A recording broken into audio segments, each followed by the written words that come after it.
Good morning students. जैसे कि कल हमने जियो का 7th लेसन स्टार्ट किया था जिसका नेम है इंडस्ट्रीज़, और इसमें जो है मैंने आपको प्राइमरी एक्टिविटीज़, सेकेंडरी एक्टिविटीज़ के बारे में बताया था एंड इंडस्ट्री के बारे में क्लियर किया था। एंड एक लास्ट जो टॉपिक हमने कवर किया था, need for industries in the world में इंडस्ट्रीज़ की ज़रूरत क्यों पड़ती है, ये हमने रीड किया था। और आज हम रीड करेंगे टाइप्स ऑफ इंडस्ट्रीज़ के टाइप्स कौन कौन से होते हैं। There are 3 types of industries on the basis of raw materials, on the basis of size and on the basis of ownership.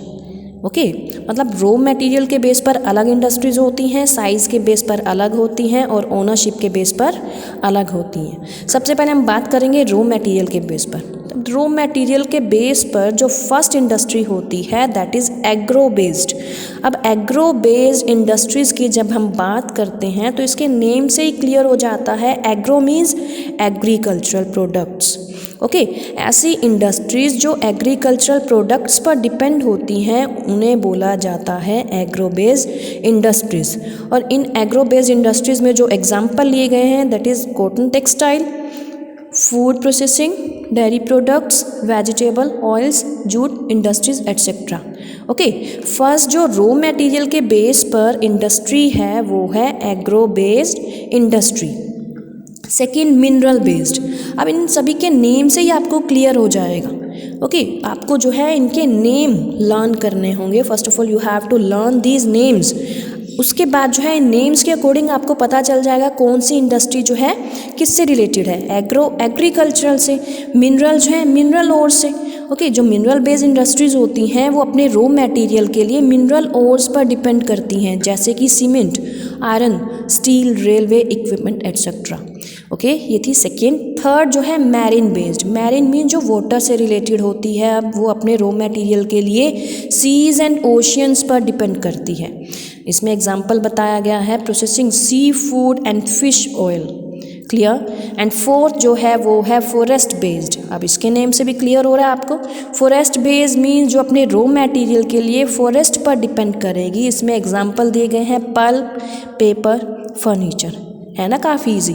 देखो first agricultural, second mineral ores पर depend करती है, मैरिन वाटर से related, seas and oceans, and fourth forest से related.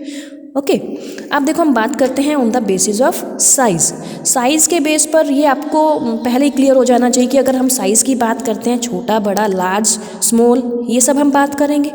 तो इसमें जो है 3 टाइप्स की इंडस्ट्रीज़ बताई गई हैं, large scale industries, small scale industries and cottage industries.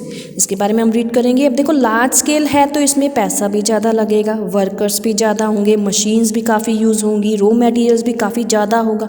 Okay वैसे ही हम इसमें रीड करते हैं employ a very large number of labourers. Work करने वाले काफ़ी ज़्यादा होंगे। यूज़ कैपिटल इज़ नीडेड, जैसे कि पहले बताया गया आपको, काफ़ी ज़्यादा पैसा यूज़ होगा किस वजह से, मशीन्स खरीदने के लिए, buying machines, raw materials and for developing the infrastructure for such industries. मतलब इन इंडस्ट्रीज़ को डेवलप करने के लिए रॉ मटेरियल भी अच्छा यूज़ होगा, मशीन्स भी काफ़ी ज़्यादा यूज़ होंगी और पैसा भी काफ़ी लगेगा। क्लियर। और इनके एग्जाम्पल में आपको बताया गया iron and steel units, cotton textile mills and automobile factories. Clear. Second है small scale industries. Employ are relatively smaller number of workers. Large scale में लार्ज नंबर ऑफ लेबरर्स थे और स्मॉल स्केल में smaller number of workers हैं। And capital investment is also less. अब इसके name से ही clear है कि स्मॉल स्केल इंडस्ट्री है तो इसमें जो कैपिटल होगी इन्वेस्ट की गई होगी वो कम होगी लार्ज स्केल के कंपैरिजन में। और इसमें जो एग्जांपल्स दिए गए हैं rice mills, breweries, flour mills etcetera. उसके बाद थर्ड है cottage industries. Cottage industries are mostly located in rural areas और इन स्मॉल टाउन्स। जो कॉटेज इंडस्ट्रीज़ होती हैं या तो गांव के क्षेत्रों में लगाई जाती हैं या फिर छोटे कस्बों में, स्मॉल टाउन्स में लगाई जाती हैं। In such industries the skilled artisans and craftsman work with wood, cane, ivory, stone, brass etcetera. The investment is also very low and compare to the other types of industries. मतलब इसमें जो है skilled काफ़ी, मतलब जो skill होता है, कोई ना कोई किसी में टैलेंट होता है, वो क्राफ्ट्समैन जो होते हैं वो अपने हाथों से काम करते हैं, जैसे कि लकड़ी वगैरह का यूज़ किया जाता है, स्टोन, पत्थर वगैरह का, ब्रास वगैरह का यूज़ करके कुछ ना कुछ ऐसी एक्टिविटी की जाती है, ठीक है, जिसमें ना तो ज़्यादा इन्वेस्टमेंट की ज़रूरत पड़ती है और दूसरे इंडस्ट्रीज़ के कंपैरिजन में वो काफ़ी कम खर्चीला होता है, एक्सपेंसिव होता है। ओके, तो हमने बात की थी on the basis of size, large scale, small scale and cottage industry. अब हम बात करेंगे on the basis of ownership.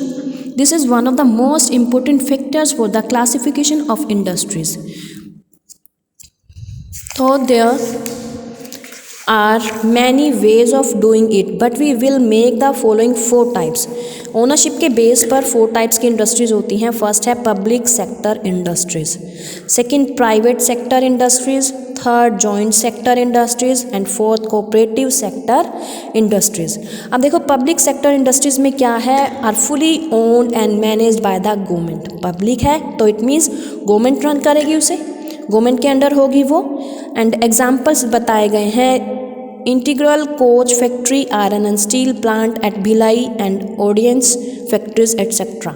Public means जो गवर्नमेंट के अंडर होती है, private means are owned and managed by individuals और आ ग्रुप ऑफ इंडिविजुअल और फर्म्स, जो किन्हीं लोगों के या लोगों के ग्रुप के थ्रू रन की जाती है, मैनेज की जाती है, वो होती है private. The examples are the Reliance group of industries, the Chambal fertilizers, Maruti Udyog limited etcetera. Public government के अंडर होती है, प्राइवेट जो है लोगों के अंडर, इंडिविजुअल्स के अंडर होती है। जॉइंट सेक्टर में क्या होता है, are owned and manage jointly by the state and the private firms और individuals. Example are Oil India Limited, the Punjab National Bank. Joint क्या होती है, या तो वो स्टेट और प्राइवेट फर्म्स के थ्रू दोनों जो हैं मिलकर उसे मैनेज करते हैं।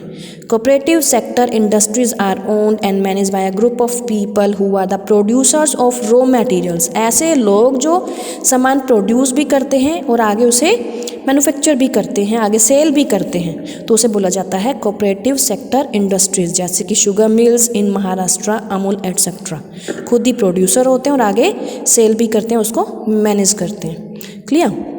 अब देखो हमने इसमें जो है 3 टाइप्स ऑफ इंडस्ट्रीज में on the basis of raw materials, agro based, mineral based, marine based, forest based. Size के on the basis of size जो हमने रीड की थी, large scale, small scale and cottage industry. अब हमने बात की on the basis of ownership, तो हमने बात की थी public sector, private sector, joint sector, cooperative sector. Public government के अंडर, प्राइवेट जो है इंडिविजुअल्स या ग्रुप के अंडर, जॉइंट जो है गवर्नमेंट एंड प्राइवेट दोनों मिलकर संभालते हैं उसे। कोऑपरेटिव मीन्स जो प्रोड्यूसर्स भी है और आगे सेल भी करता है, क्लियर, और उसे मैनेज करता है, तो हो जाएगा कोऑपरेटिव सेक्टर। उसके बाद है factors related to the establishment of industries. Industry की एस्टेब्लिशमेंट के लिए जो फैक्टर्स रिलेट करते हैं, जो इसमें डिस्कस किए गए हैं।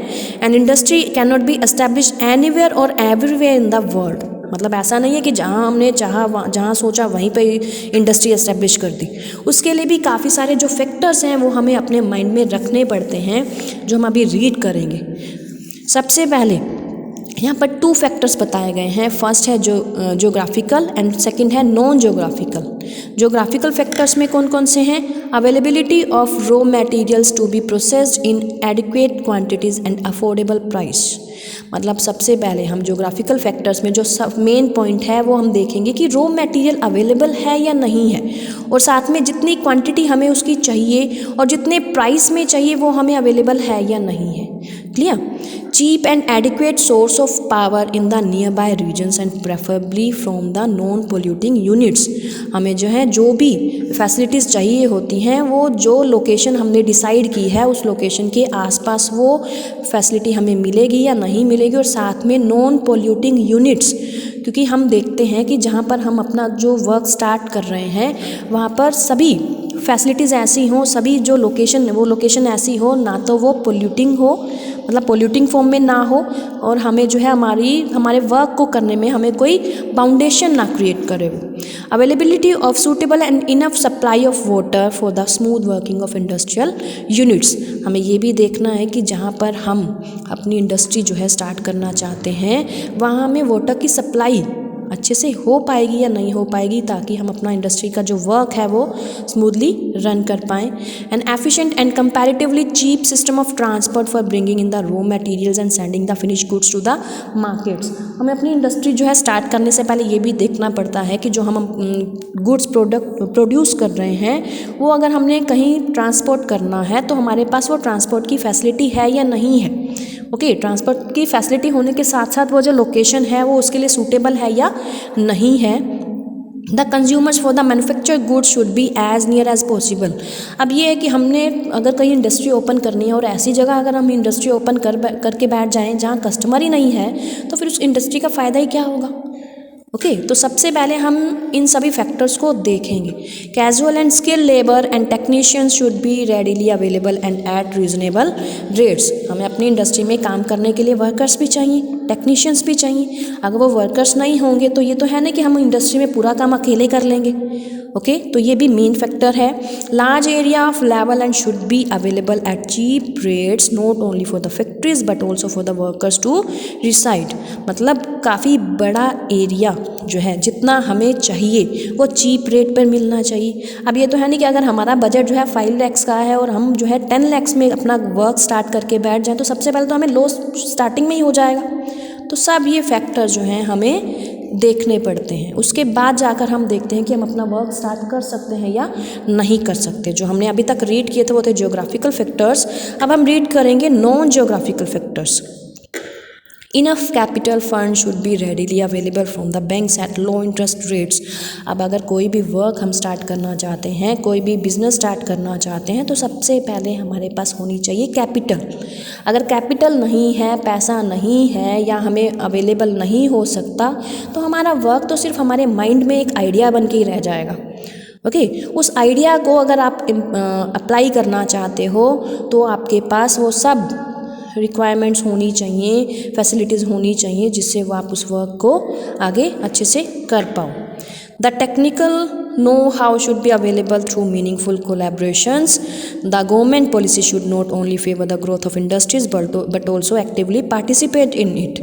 मतलब technical know how should be available, हमें सब चीज़ों के बारे में पता होना चाहिए कि जो हमारे लिए ज़रूरी है वो कैसे हमें अवेलेबल हो सकती हैं। ओके, एंड गवर्नमेंट जो पॉलिसीज़ होती हैं वो सिर्फ हमारे फेवर में ना हो, साथ ही साथ उसमें पार्टिसिपेट करने वाले भी हों। अगर हम कोई भी जो गवर्नमेंट पॉलिसी है उसके अकॉर्डिंग चलेंगे तो हमारी इंडस्ट्री डेवलप होगी, अदरवाइज़ वो वहीं रुक के बैठ जाएगी, वो आगे ग्रो नहीं करेगी। तो गवर्नमेंट पॉलिसीज़ को भी देखना पड़ता है कि गवर्नमेंट पॉलिसी जो है जो चल रही हैं उसके अकॉर्डिंग हमें अपना वर्क स्टार्ट करना पड़ता है। क्लियर? तो हमने geographical factors and non geographical factors के बारे में रीड किया। आज जो हमने रीड किया है इंडस्ट्रीज़ के types on the basis of raw material, size, ownership and जो इसमें फैक्टर्स ज़रूरी माने जाते हैं एस्टेब्लिशमेंट के लिए वो हैं geographical factors and non geographical factors. तो आपने इस लेसन को अच्छे से इतना रीड करना है और इसके बारे में समझना है। क्लियर? ओके बेटा, हैव अ नाइस डे।